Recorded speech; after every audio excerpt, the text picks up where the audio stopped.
Ready to turn that passion for woodworking into a career? Let's do it. We're diving deep into planer thickness or operator interviews today, folks. And we're going to make sure you're prepped to really wow those hiring managers. So, think smooth finishes, precise cuts. And maybe a little less sawdust in your hair this time. Well, we can always hope. But seriously, if you're ready to take that step and become a planer thickness or operator. We've got the inside scoop on how to ace that interview. Now, I've got to admit, when I first heard planer thickness or operator, I pictured someone like ironing out wrinkles in wood. I can see it, but it's a little more heavy-duty than that.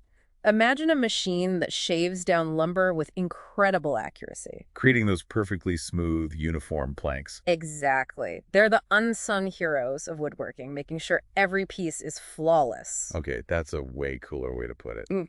So how do we convince those hiring managers that we're the right person to handle that precision work? Well, lucky for us, the RoleCatcher Interview Guide is packed with potential questions you might get. And we're going to break them down one by one, giving you the strategies to craft answers that really shine. Canned responses here, just genuine advice to help you feel confident and prepared. Sounds like a plan. Let's dive into question number 1.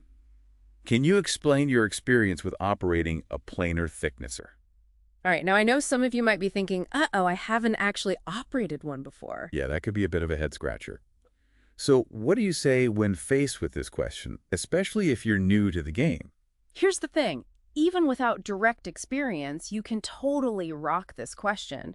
Think about it. They're looking for someone who's comfortable with machinery. Someone who understands the importance of precision. Exactly. So tap into any experience you have where attention to detail was key. Like maybe you've worked with tools before, even if it's just assembling furniture Or those DIY projects around the house, those totally count. So even building a bookshelf shows you get the importance of accurate measurements and a smooth finish. Which is what using a planer thicknesser is all about. Taking those raw materials and transforming them into something precise and polished. I'm picking up what you're putting down. All right, ready for question number 2? Bring it on. This one gets into the nitty-gritty. How do you ensure that the planer thicknesser machine is properly set up for a job? Okay, so this question is all about showcasing that you understand the machine itself. You're not just going to jump in blindly and hope for the best. Exactly. Think of it like this. You wouldn't just start firing without calibrating your scope. Exactly. Safety and precision go hand in hand. So what are those crucial steps? What do our listeners need to mention to really nail this answer? First and foremost, always, always, always consult the manufacturer's instructions. Every machine is a little different. Makes sense. Got to read the manual. Then you want to talk about checking those blades, make sure they're sharp, make sure they're aligned, because dull or misaligned blades. Recipe for disaster. Exactly, and nobody wants that. You'll also want to make sure those feed rollers are properly adjusted, and of course that the entire machine is level. It's like a pre-flight check, but for woodworking. Exactly. You're demonstrating that methodical and safety-conscious approach. Which, let's be honest, is exactly what you want in someone operating a powerful machine. Safety first, always. Okay, moving on to question number 3, and this one sounds like it requires some serious problem-solving skills. Hit me with it. Can you explain how you troubleshoot problems that may arise during planer thicknesser operation? All right, so this one might sound intimidating, but honestly, it's a chance to shine. Because every job has its hiccups, right? Exactly. They want to know you can think on your feet and handle those unexpected situations. So how do we showcase those problem-solving skills in a way that's relevant to this specific role? It's all about having a structured approach to your answer. Love a good structure. Yeah. So walk us through it. What are the key points to hit? Start by describing how you'd identify a problem in the first place. Is the machine making a weird noise? Are there inconsistencies in the wood? You know, those telltale signs? So it's about being observant, paying attention to the detail. Exactly. Then walk them through your thought process for figuring out what's going on. Would you check the blades, the feed rollers, the manual? So basically showing you've got a system for tackling problems. Yes. And don't be afraid to say you'd consult with a supervisor or a more experienced operator if needed. Right. Knowing when to ask for help is a sign of intelligence, not weakness. 100%. So, hey, I'm not just throwing parts at the problem. I'm using my brain here. Exactly. All right, ready for question number 4? Hit me. This one's about quality control. How do you ensure that the finished product meets the required specifications? Okay, so it's not enough to just crank out planks. They've got to be perfect planks. They've got to be perfect. All right, so how do we convey that dedication to precision and quality? What kind of details really make a difference in this answer? It all starts with demonstrating that you're meticulous in your approach. Don't just say you measure the wood. Right, because everyone's going to say that. Exactly. Yeah. Talk about using tools like calipers or micrometers to make sure those planks are the exact right thickness, and explain how you would use them. Show them you're not just measuring, you're measuring like a pro. Exactly. And this is where you can really weave in any experience you have with quality control procedures from past jobs. Love it. Hmm? All right, question number 5. Can you provide an example of a project that you completed using a planer thicknesser machine? Now, this feels like one where those with direct experience have an advantage. For sure. It's a chance to showcase your practical skills. But what about those of us who are newer to this? What if we haven't had the opportunity to use this specific machine yet? Even without direct hands-on experience with the exact machine, you can still craft a really strong answer. Okay, I like where you're going with this. So how do we do it? Choose a project could be from a previous job, a personal project, even a hypothetical scenario that lets you demonstrate those key skills. So we're talking precision, attention to detail. Exactly. Think about a time you had to be incredibly precise with measurements, or maybe you had to troubleshoot a problem to get that perfect result. So for someone brand new to woodworking, what would be a good example to use? Let's say you're building a bookshelf. Classic. Right. You could talk about how you would use a planer thicknesser to make sure all the shelves are perfectly uniform in thickness and super smooth for that professional finish. And how you'd pick the right wood, set up the machine safely, all those important details. Exactly. It's about showing you understand the process, even if you're drawing on skills from other areas. I'm sensing a theme here. Even without direct experience, there are ways to show your potential, your enthusiasm. Absolutely. Okay, let's move on to question number 6. How do you prioritize tasks when operating a planer thicknesser machine? Okay, so this one's all about those organizational skills and showing that you can manage your workload, efficiently, safely. So it's not just about being fast, it's about being smart and methodical in your work. Exactly. Talk about how you would figure out which tasks are most urgent. So considering deadlines, the types of wood you're working with. Exactly. And the complexity of each job. You can even mention how you adapt to changing priorities because, let's be real, That happens all the time. all the time, especially in a fast-paced environment like a wood shop, Okay, so it's a balancing act. Maintain those high standards. while keeping those planks moving. Exactly. This is a good time to mention any experience you have with scheduling software or systems, especially if they're relevant to woodworking. So it shows you're organized and you're familiar with those industry standard practices. Exactly. Okay, are you ready for a big one? Question number 7. How do you ensure that safety protocols are followed when operating a planer thicknesser machine? Safety first, am I right? Always. This is your chance to shine as a safety-conscious individual. Okay, so how do we knock this one out of the park? Don't just list off generic safety gear. Right, be specific to the planer thicknesser. Exactly. So talk about things like wearing the right PPE eye and ear protection, gloves, all crucial, and then take it a step further. Okay, I like it. So what else?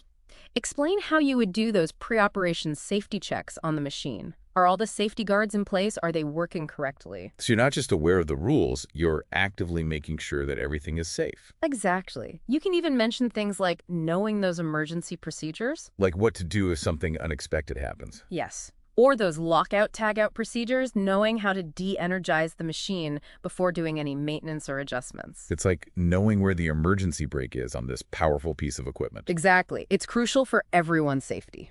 Okay, on to question number 8. How do you maintain the planer thicknesser machine to ensure it is in good working order?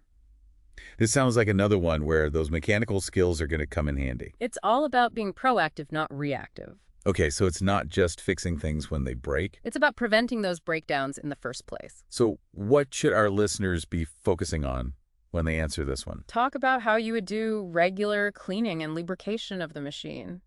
Following those manufacturer recommendations. Right. Got to keep things running smooth. Exactly. And you can mention your understanding of basic preventative maintenance. Checking those blades and belts for wear and tear. Knowing when to replace parts before they fail. That's huge. Showing that you're invested in the longevity of the equipment. It shows you care about minimizing downtime, increasing productivity. And let's be honest, who doesn't love that? Right. Okay, what's next on our interview question hit list? Question number 9 gets into efficiency. Can you explain how you ensure that the planer thicknesser machine operates efficiently? Okay, so we're talking about making sure things are running smoothly, getting those planks processed effectively. What are some key things our listeners can highlight here to really showcase their efficiency know-how?